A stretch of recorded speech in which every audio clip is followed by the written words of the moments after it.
Hello, I'm Dr. Sugar, your internet doctor, here to give you your dose of medical inspiration for the day. Thank you for joining us. Our topic is influenza, the flu.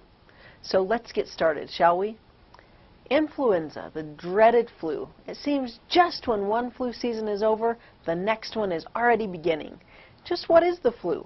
Why is everyone so concerned about it? And why do you need to have the flu shot every year? The flu is a viral illness caused by the influenza virus. Now, life would be much simpler if the influenza virus was just one little virus, but in reality there are many types and strains of influenza, and they can all make you sick to varying degrees. The two main types of influenza are influenza A and influenza B, though there's also a C. Influenza A has many types and it can infect many different animals besides just humans. Influenza B, on the other hand, can only infect humans, and it does not have any subtypes. It only has strains, and there are quite a few different strains of B. Now, why is this important? That's probably a lot of scientific gobbledygook that you don't care about, but it's important to let you know because each year a decision has to be made as to which types of influenza should be guarded against in this year's flu vaccine. Given the sheer number of types, it's unreasonable to include the vaccine against every type of influenza every year. So some types are included every year, like influenza B, and there's two of the more dangerous types of influenza A that are included every year. But after that, the decision as to which subtypes are included is made based on the subtypes that are being reported around the world, and also what was seen last year and what we assume is going to be seen this year. Unfortunately, doing that, sometimes the virus is smarter than we are, and sometimes the virus can mutate, and even though you've had the flu vaccine in this year, and even though you've maybe had the flu in the past, you may get the flu again because you may get infected with a different subtype. So sometimes all bets are off. We just have to do the best that we can do. So why all the fuss?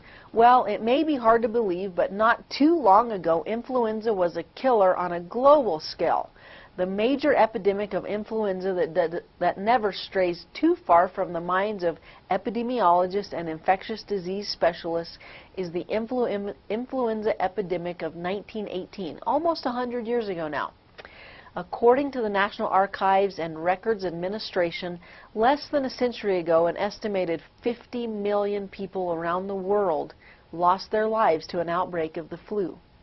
There were two phases of the epidemic. The first phase, occurring in the late spring of 1918, appeared without warning, and very few deaths were reported at that time. But later, in the fall of that year, the illness presented itself again, and this time with a vengeance. And over 25% of the United States population was infected, and millions died. It did not discriminate between urban and rural. It did not discriminate between different regions of the country. Every region had numerous cases, and all ages got the flu, but children and the elderly were by far the hardest hit. According to the National Archives, the influenza epidemic of 1918 caused the average life expectancy in the United States to drop by 12 years. I'm Dr. Sugar. Be sure to watch part 2 of our series on influenza.